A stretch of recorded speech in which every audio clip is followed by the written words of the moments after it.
3, 2, wait a minute. Oh, okay. Yeah, it's broadcast. Coming to you live on October 21st, Saturday. Clyde Always. Clyde Always. There's always Clyde. I had some food with me.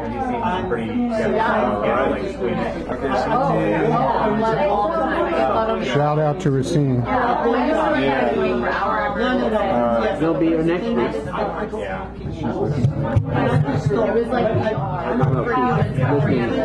Ladies and gentlemen, we're back.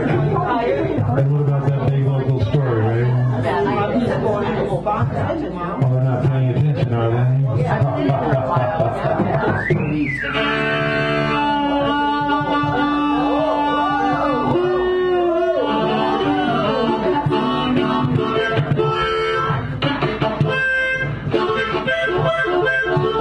Okay, that got people's attention. So I do that for my first graders. Whenever I get their attention and what to lose my voice, I take my harmonica out and start playing things like, you know, Lonely Prairie Blues or something like that. They say, please play more, please play more. I said, you got to be really quiet then. And then I teach them what I want to teach them, and then they forget, so it's good. All right, so we are back. We are back, and I think it is Mr. Britt Benson coming to the microphone now. Britt Benson in the house, as we like to say, because he's in the house. We say in the house because he's here. And give him another round of applause to get this guy. You're there, huh? Yeah, you're on. You're good. We're happy. My mom thanks you. My brother wonders where I am, and that's it. Thank you. I met her about 5 years ago.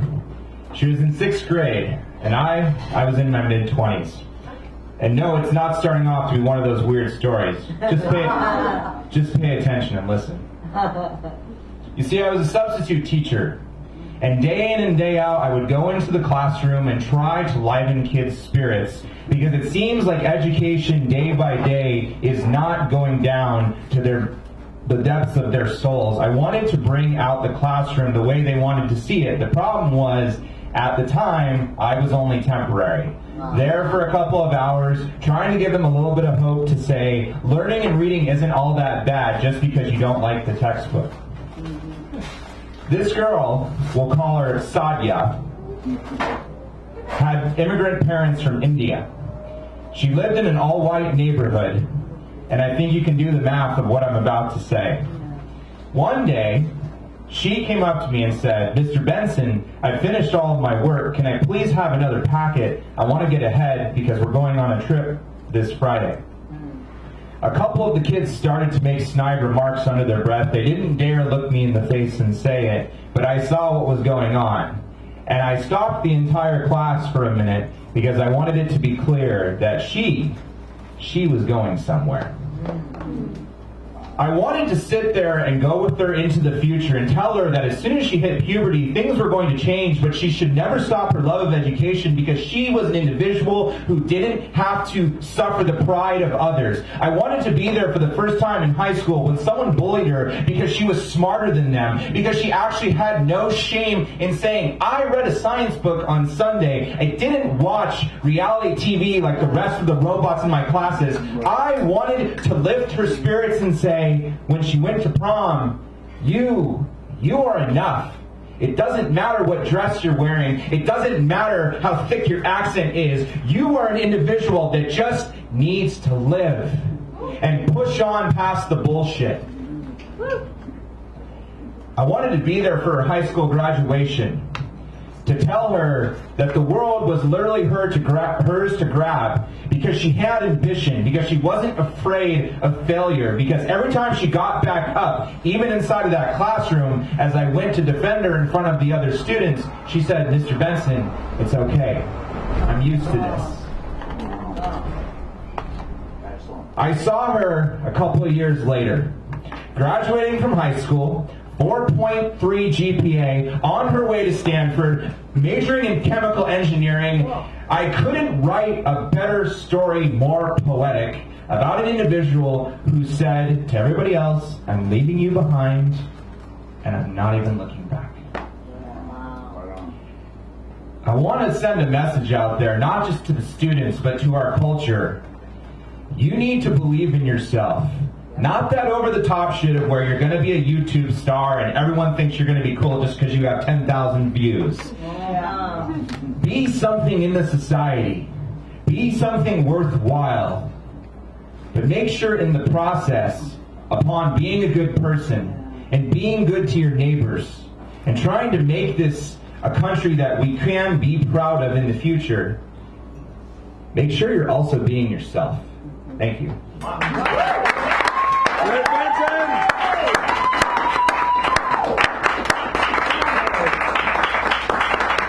And now, thank you so much, Brett. I love that. I'm a teacher. He's a teacher. I love that. He's read that here before. I love that. But now, though, for those people who are new here and who do not know the following poet, you will soon know him and not be able to forget him. Will Alan Harris kindly step forward, please? Alan Harris!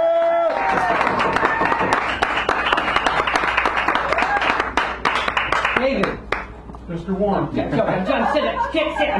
joking. I thought you were Alan Harris. How can you be joking? Oh, no. But my mom forgives me for things like that, but no one else does. I wrote this when I had hair. So you need to picture me with long flowing locks down to my ass. To your ass? To my ass, but don't look at my ass. Don't look at my ass. Sorry, I thought you said look. And by the way, this is in my book, which is called A Glint of a Glimpse of a Glimmer of Alan Harris. And there's a picture of me on the front, and there's a picture of me on the back, so it's the most narcissistic book of poetry ever written. Are there any pictures of your ass in there?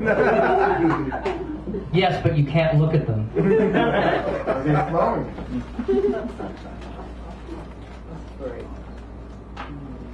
Shampoo.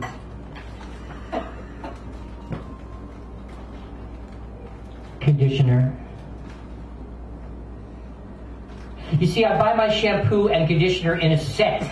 You know, they're made by the same company and they're sold together, and they even recommend each other on the backs of the bottles. You know, like on the back of the shampoo bottle it says, hey, after shampooing, why don't you try my pal, the conditioner? And on the back of the conditioner bottle it says, hey, before conditioning, why don't you try my buddy, the shampoo? So this shampoo and this conditioner were meant to go together. But I had this problem when I first bought the shampoo and conditioner. I ran out of conditioner before I ran out of shampoo. So when I was done with the bottle of conditioner, I still had a half a bottle of shampoo left. And the only way to get more conditioner was to go out and buy another set. So then I had a bottle of conditioner and a bottle and a half of shampoo. And when I was done with that bottle of conditioner, I had to go out and get another set. So then I had a bottle of conditioner and 2 bottles of shampoo. And when I was done with that bottle of conditioner, I had to go out and get another set. So then I had a bottle of conditioner and 2.5 bottles of shampoo. And when I was done with that bottle of conditioner, I had to go out and get another set. So then I had a bottle of conditioner and 3 bottles of shampoo. And when I was done with that bottle of conditioner, I had to go out and get another set. So then I had a bottle of conditioner and 3.5 bottles of shampoo. And so on, until eventually, in my bathroom, I had a bottle of conditioner and 36.5 bottles of shampoo. And this created quite a few problems, not the least of which was the fact that I had run out of room in my bathroom for everything else. It was just wall-to-wall bottles of shampoo, and I had to take everything else out. I had to take out the shower curtains and the towels and the razor blades and the shaving cream, toothbrush, toothpaste, deodorant, take everything else out and put them in my dresser drawers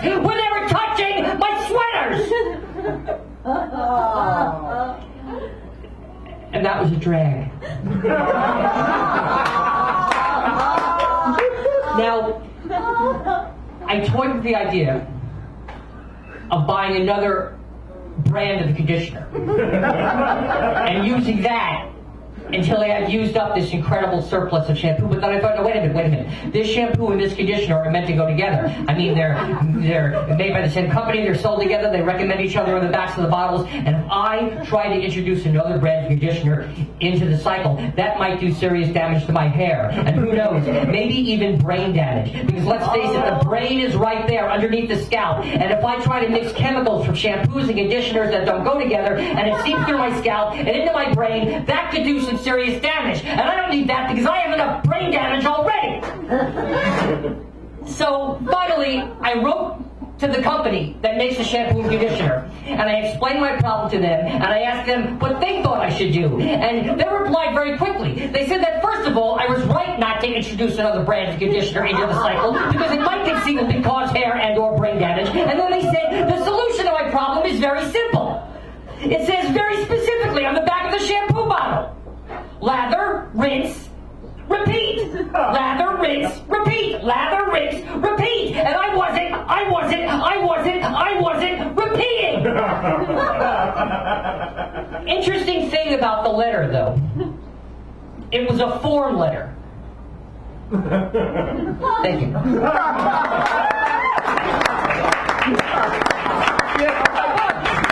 By me. Thank you very much. You'll never look at shampoo the same way. It's better to have more shampoo than conditioner. And now, thank you so much. My cohort here has been so helpful. Without him, I wouldn't be able to do what I'm doing, which is to fall asleep right now. No, Melissa Mella is coming back. Bring her back up with a nice round of applause. And to clarify matters for those people who are saying, wasn't she up there before? Yes, she was, but Yes, I was. And as you the have a keynote. problem with them. As the keynote. So the keynote comes back and does their oon. The keynote does somebody else's to introduce the evening, as you might know. That's what's called the keynote. And I'm done now.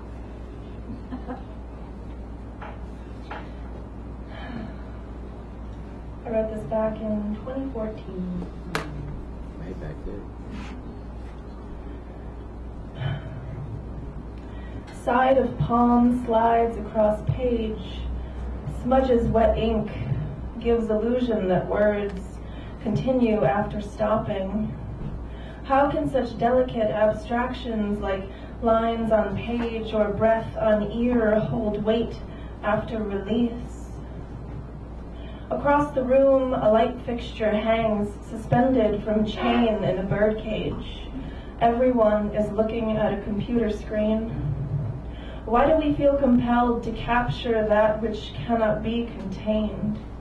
No, our bodies are not our design. Perhaps that explains why sitting with stillness can be hard for you or anyone. Outside, the sky is falling monotonously. Until now, I never noticed how water droplets collected on windows reflect tiny upside-down likenesses of the world. Until now, I never noticed how love is a perpetual mix-up between a bridge and drowning and floating away in every direction.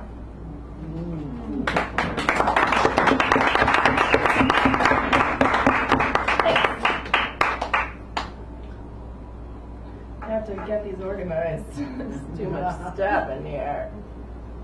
I just had it marked. Did you mark it with a Post-it? I marked it with something. Oh, Okay, there it is. There it is. beautiful. I wrote this over the summer.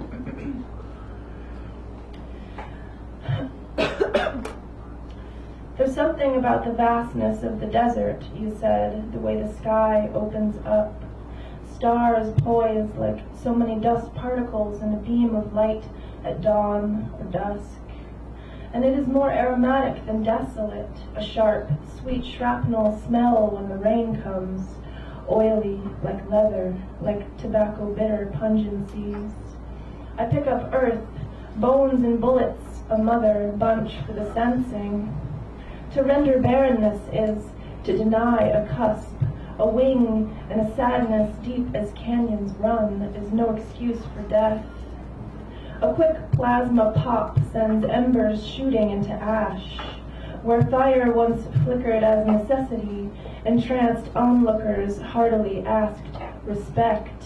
There are now greedy screens, irreverently beaming thieves. Rusted hatchet blade on splintered wooden handle rests among boxes of kindling. We are not built solely for city living. Safety is the riptide breath of a slumbering dog, the tinny whistle of a hummingbird, every corpse pose and inevitable ending, a part of a gun. Fragility falls off like a band-aid on wet skin if you let it. You hold on to your saguaro boot canteen by its dead woody ribs and drink.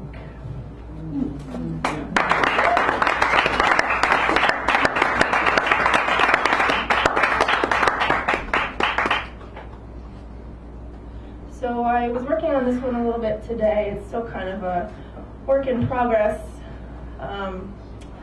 I started it as kind of a joke. I was talking to a friend and I said, oh, my next poem will be an elegy for the gender binary, and that's what this is. It's called An Elegy for the Gender Binary, and it's in the form of a pantoum. Tonight we all get to savor, but I just want to say that it's meant to be hyperbolic and fluffy, because it's a dream fantasy reality that will probably never happen.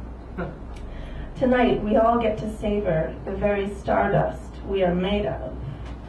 Like a collection of rocks dropped in a flowing river, we eventually smooth. The very stardust we are made of grows boundlessly clustered in a flowing river.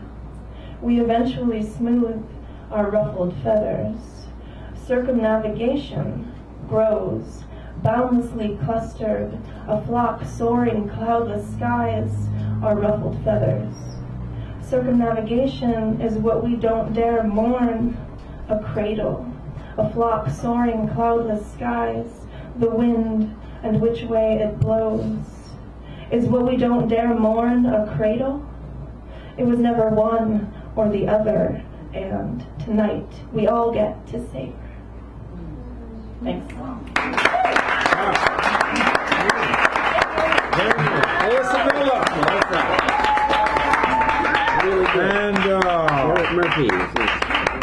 And now, we have so many great poems and great poets in here. Just an amazing night, and we're going to continue with that tradition. Garrett Murphy, would you kindly come forth, please? A great poet in the house.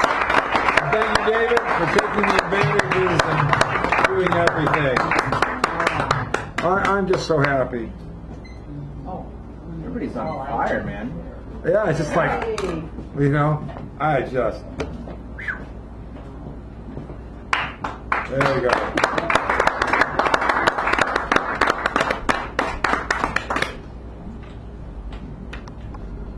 Emily Hill reveals a character. In a classical line of American jurisprudence, the oath goes like this. Do you solemnly swear to tell the truth, the whole truth, and nothing but the truth, so help me God?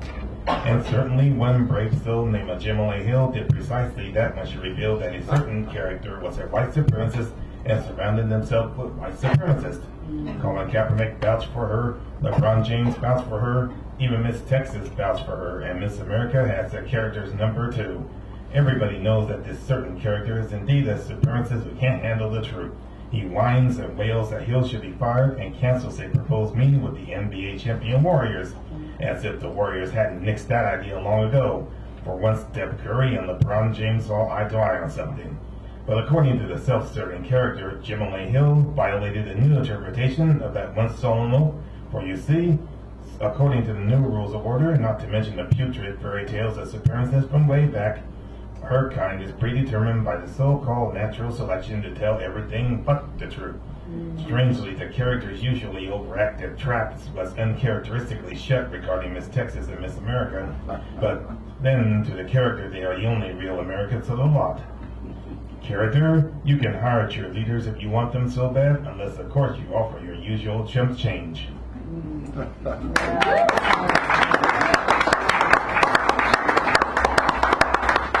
In prison outside a cell.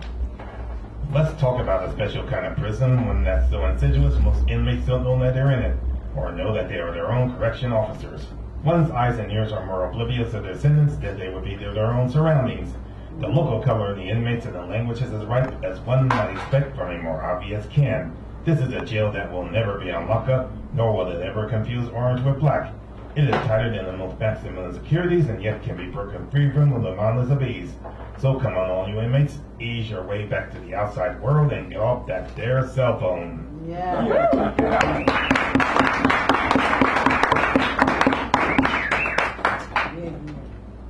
The sinking tower of rhymes with Crisco. By present-day imitators of Yodo the Turtle, the city parents and developers did it this time. All they really had to do was to simply build a new transit center, but of course, who do we think we are? Anyone can build a simple transit center, but we're SNF, the city that really knows how. There's nothing going higher than we. We'll build us a transit center capped by a building that'll really help to build us up to the stars. So they build up and build up and build up some more, and behold, that tower was built, a marvel of the ages. But what's that odd sound, that sinking sound, not quite the burping sound of a mech, but equally ominous? A gas roars out, and it's plainly clear that that tower is going to sink like paralysis into the earth. Those developers might have dared to rise to the stars, but it appears they may really sink to the fallen stars. They really should have known that to build up on sand, salty enough to go through hourglasses, sole source of hubris of city leaders and builders. But you can never keep a piggy little down for long. Hey, look on the bright side. At least we've done Italy a few better. They just have a leaning tower of Pisa, but we have, ladies and gentlemen, the sinking tower of, well, you know.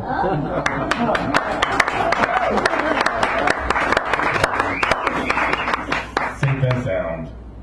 Here you sit in your suburban abode, well beyond the security gate, on the quiet side of the sound wall along the thruway, at home watching the news on TV, reveling at the story about the newly erected border fence and the resurrection of old crows.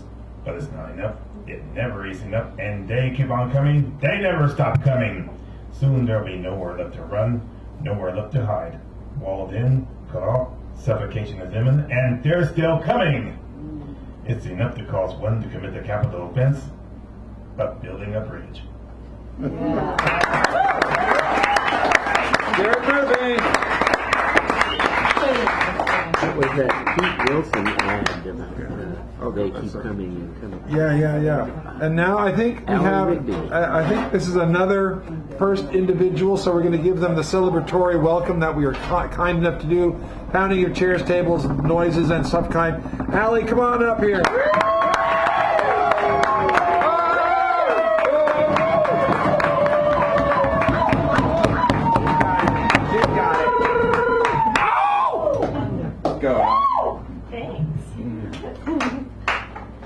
All right, 2 poems for you tonight. First one, called The Santa Anas. I know that the Santa Anas will return each October and breathe sweet chaos into my quiet neighborhood. I know that they will spark at least 2 fires. They always do. One will be all brush, the other will threaten homes. When I dream, the Santa Anas will lick the timber beams of Cowan Heights and haunt the walls of Jamboree. When I dream, they will make crisp skeletons of the trees of Peters Canyon, and they will take no human lives this time. When I sleep, the Santa Anas will slink through my streets and rattle their chains. They will shake the boughs of each avocado. When I sleep, they will stir 3 persimmon trees and ring 2 broken bells, taunting only the brave to walk the streets. When I wake, the Santa Anas will be gone and leave me with the scattered arms of pines to gather from walkways. When I wake, the Santa Anas will withdraw to the desert, sucking smoke into their raspy lungs, scampering away like rats. When I wake, I will miss their company as they abandon me again, and I am left to sort the chaos they've left behind.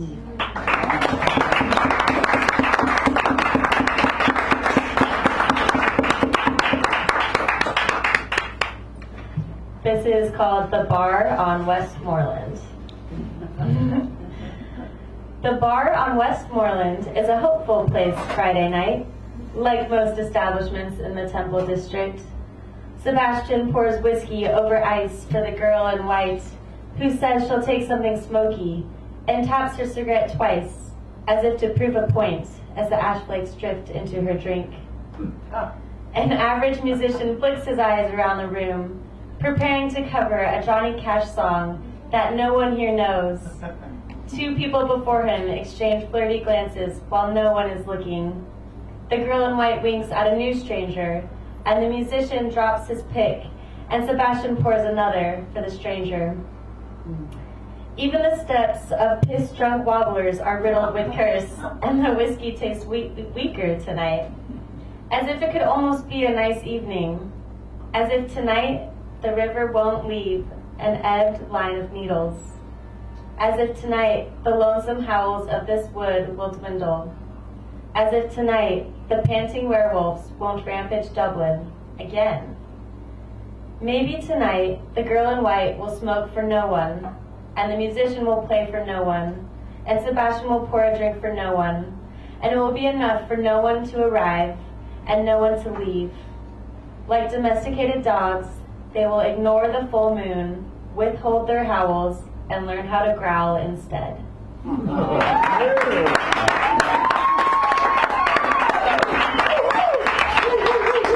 Ellie!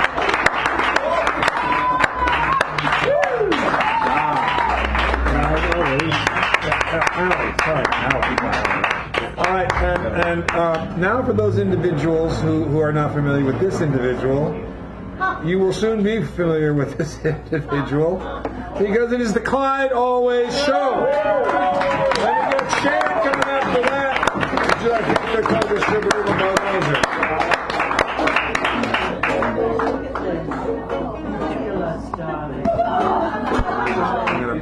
Ladies and gentlemen, boys and girls, come on, step it up, folks. Come on, grab yourself a front row seat for on, and they're going fast. You don't want to miss this. It's time for another exciting installment of the Clyde Always Show. With me, you're always clever, always handsome, always charming host Clyde, always, and I ain't no common carnival barker. I am the Bard of the Lower Haze. And this is the tale of Richard Ratchet and the Hat. Once upon a time, in the town of Bolinas, California, there lived a little boy named Richard Ratchet. And Richard had a mom and he had a dad. All he had was the clothes on his back and whatever he could beg, and he wasn't any good at begging. See, Richard lived on a ledge on a cliff face overlooking the Pacific, and he made friends with the otters and the gulls and the seals. But one day, he went for a long walk through the mighty trees, and he came upon a train trestle, and underneath he found a wheezy old hobo. And Richard asked the hobo, he said, "Hey, mister, where have you been?" And the hobo replied, "Everywhere." And Richard said, "So what you gonna do now?" And the hobo said, "Well, I've left to do but die. But before I go, let me give you a present." And he handed Richard a ratty old cap. He said, "I stole this hat off of the head of a dandy back in this little fancy felt fedora, and I fixed it up with my trusty rusty pocket knife, and now it gives the wearer something I call charming. As long as you wear this hat, no matter where you go, you'll get what you need." And there, frosty cold, and death rode in on a bank of fog, and he reached out from his cloak, and that old hobo wheezed no more. So Richard put that cap on his head and he started walking, and he didn't stop till he got to Timbuktu, and then he saw the land of China, and he sailed the boat to Poles, and he hit the cobbled streets of London, Budapest, and Copenhagen, Paris, and Valencia, and he spent a year in Prague. He crossed savannah, tundra, taiga, forest, valleys, rivers, mountains. He hacked away wild jungles, and he rode a camel up and down the dusty desert dunes. No matter where he went or what age he was, he wore that ratty old cap with pride. And all the folks in all the lands, they'd smile warm and have him in for tasty treats and let him lay his head to rest. But one day, Richard Ratchet, bald as could be, 2 teeth in his head, and a beard that dragged on the ground when he stood straight up, he came upon an ancient relic of a train trestle, covered in moss and pines. And he knew then that he'd seen it all, the whole goddamn world. And somewhere, a fat lady was singing. And who did he find underneath that trestle? You guessed it, yours truly. None other than Clyde Always, new to the road and munching a can of sardines. And Richard asked me, he said, "Hey, son, where have you been?" And I said, "Nowhere's yet, Pops." And he gave me his story all raspy and low, and he hiked and he wheezed and he coughed, and he gave me this hat. And I hiked out through the fog, and I swear as I did, I felt the air go frosty cold.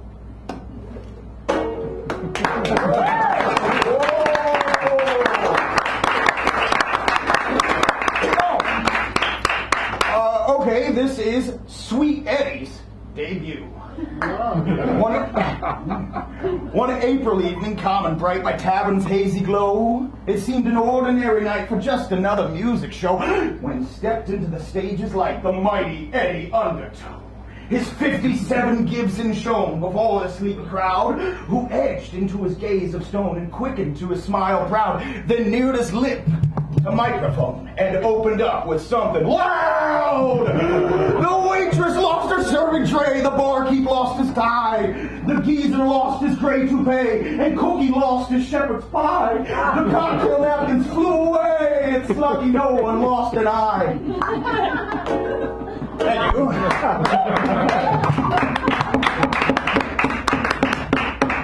Thank you. My next poem is best read with your very best David Attenborough impression, and it's called Incubation. Observe the urban lumberjacks as foggy winter thickens. They fidget in their skinny slacks to warm their cans of mustache wax, like eggs do mother chickens.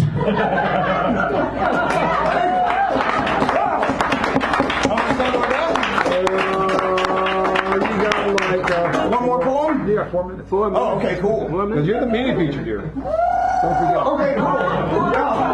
Whoa! Zooming tonight. Okay, then a quick plug. I've got flyers. I got a show coming up at the Presidio Branch Library on October 21st, 2 o'clock p.m. I'll hand a flyer. They're totally free. And one of the prizes tonight is the latest issue of Poet Talk, in which... Yeah. Oh my God! You'll sign it. This is my illustration on the front too. Yes. I'll sign that. So that can be yours if the price is right. Anyway, I got a debut for you, so I might just fuck it up. But it's a good one. It's a doozy for anybody who's ever kicked back in the soft grass of Dolores Park. This is The Girl with the Lavender Hair. No. On a sunshiny day, with a breeze of the bay flowing under the clearest of skies, between avenues gritty, they're set in the city where mountains and monuments rise. The park by the Mission, a likely position, was swarming with girlies and guys. Every bare-chested bro had a frisbee to throw. Every blogger a tweet for the feed. Every flannel and beard looked distinguished and weird. Every yogi enlightened indeed. Every fur-covered mutt had its nose up a butt. Every stoner a bag full of weed. Then the tower bell rang with a bang and a clang, but no creature there bothered to care. Most imbibing more brew, though the hour was 2, and not one of them fully aware which direction she came, this voluptuous dame, the girl with the lavender hair. Stepping onto the scene with the air of a queen, maneuvering light as a cat, in the flimsiest skirt which she dragged in the dirt, holding onto the floppiest hat. She was muttering words to herself and the birds, then she hawked up a loogie and spat. That's when Muty and Barton, the popsicle cart, they all suddenly stopped in their tracks. And the rustling palms and the babies and moms, they went stiller than statues of wax. And the ravings of bums and the hippies with drums, they fell mum as the sweat on their backs. By the jungle gym tykes who had rode in on bikes, they all merged with the bricks in the wall. On the basketball courts, all the homies in shorts, they infused with the hoops and the ball. The burritos, guitars, all the double parked cars, they existed as nothing at all. And then the cowboys and shorties and hipsters and 40s, their buns and their beanies unfurled. And the picnics collapsed on a river of paps, all around in an eddy it swirled. While a big cosmic hole, black as raven or coal, opened wide and then swallowed the world. And alone in the night, flying high as a kite, and suspended in darkness of space, was a purple-haired chick in the midst of her trip. With a devious smirk on her face, she guffawed at her joke as she rolled up a smoke, and on stardust she lit it with grace. With an echoing boom, she respired a plume so enormous and ashy it soared. Though as hot as it seared, it eventually cleared to reveal all the setting restored. The green grass under sun and the folks having fun, loud as lions their revelry roared. In oblivious bliss, every mister and miss carried on with their happy affair, while apart and adrift, riding off in the lift, and not knowing exactly to where. With the park in the sky, just a spark in her eye, was that girl with the lavender hair. Thanks, everybody.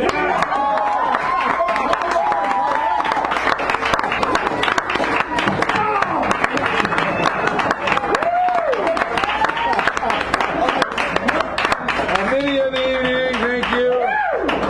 And now, unless I miss my guess, excuse me, pardon me, did you want to read on the Me? Yeah, we have one more person, but I wanted to make sure if you wanted to go, I could. Okay, so then, so Sharon. There's Sharon here? Yes. Oh, good. Sharon's here. Then we'll have you your next after Sharon. Thank you. And treat her like a newbie. Treat her like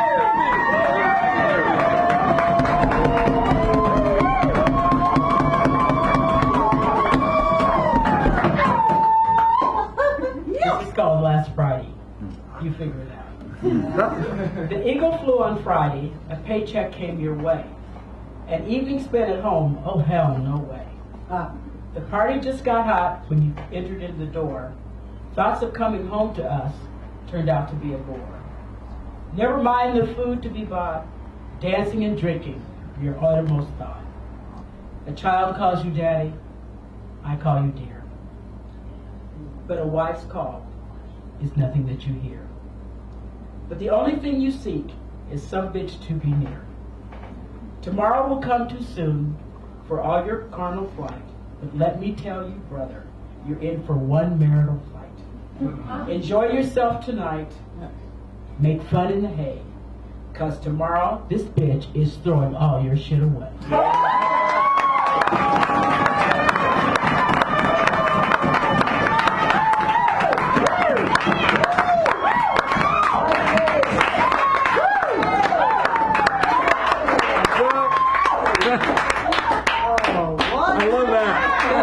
And he came in and sat down just thinking that nothing was going to happen. Yeah. So, what's your name? My name is Mike. Hey, Mike, give me your first timer! This is my first time in San Francisco. Where? Oh my God! Yeah. Where are you from? I'm from New York City. Yeah. Oh, big city guy. Hey. Yeah. You don't talk like this, huh? No. Hey, no, not today. Hey, take it easy. So thank you for even, I guess, accepting me. Yeah, I was really just trying to soak up the vibe of. So I was in downtown area. I was like, I don't want to be the downtown area. I want to go to like a random open mic. Yeah. And that's how I came here. So yeah, I write some shit. I rhyme. Oh no! Wait a minute. I rhyme. I'm gonna write that down. All right, so I've never done this in public, and I don't know if it's gonna like fit in with the culture vibe. I'm from the other 3,000 miles away. I don't know. You got it. Go Yankees! We won tonight. Nobody cares. Nobody cares. No one. Hey. All right, so I'm not really a poet. I'm just acting as such. Or maybe to myself, I'm only lacking the trust. Maybe I'm born to do it, or maybe you are. Maybe you and I derive from the same star. A supernova from afar that spread its light. Now here we are, shining our light through the night into tomorrow to illuminate our dreams. I maneuver through the streams of imagination flowing through the seams of my being. Every scene has a theme in the movie of your life. When you've seen what I mean, you can use it in your sight. Late night candlelight casts a shadow of my hands, writing hymns of my sins and amends to make them right. It's a different kind of fight, so I have a different kind of knife.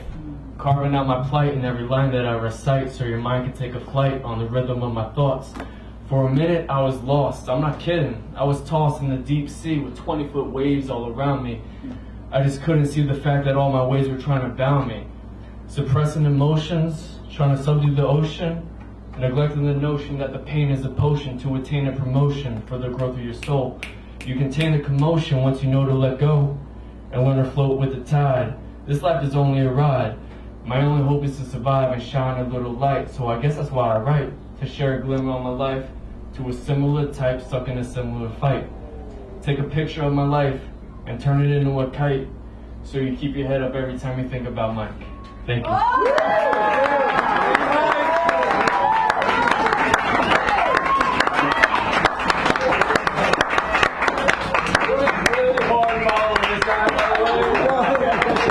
We've all had to do that. It's like, force of nature. All right, so does anybody else want to read? Is somebody looking right at me? No, I just making sure, because otherwise we move on to the prize phase of the evening, and I wanted to give you a chance to embarrass you publicly. Is she standing up? Okay, she's coming up here. Thank you. See, now you got a round of applause. She's not a newbie, but I like her. Thank you. Introduce yourself to the crowd. My name is Brittany. Brittany. Hello. Okay, let's see what I can get for you guys.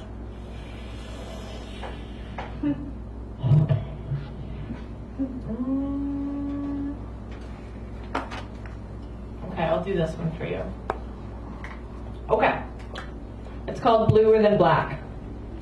I once lived in a house darker than the color black, so dark it looked blue. This house was just a block of concrete and cement. There were no windows to cast the outside world's shadow. It was not a prison or a jail or a sanctuary or a haven. This house was just a block. It had a table and a kitchen and a floor, but it didn't have a door. It had a crack in the wall so deep I could creep in and out. There was a clock in the kitchen that was always 3 hours late. When it ticked, the whole house would echo and hiss. The concrete was unstable and still damp, so the house would shift. With the wind and the rain, it was at the mercy of nature, and it hated it. I hated it. Eventually, it collapsed. This house was just a pile of blue rubble. I then moved to a house brighter than the color yellow. It had several transparent doors on the outside. This house was just a window of the world. It was too exposed and too vulnerable, weak and open. It wasn't sturdy like a block. It was fragile like a bone that cracked and fractured under pressure. So I built my own house. 5 feet 5 inches to only fit me. It only had one door and one window, but that was all I required. I built it near the glass beach I used to go to when I was younger, where the salty wind scorched my face and the sun stained my skin. I used to play in the dirty, foamy waves with a sky that wasn't cobalt, sapphire, or midnight blue. It was just blue, bluer than black. I painted my house with a mixture of yellow, blue, and black. I put locks and deadbolts on the door. This was not a house, but my home. Thanks.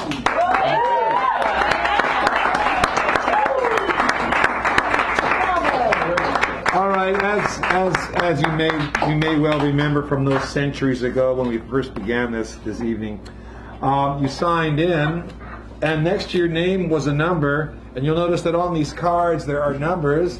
So I'm going to have this individual here shuffle them blindly for me, if he'd be so kind. That's the way I do it. And then we take care of taking care of distributing these.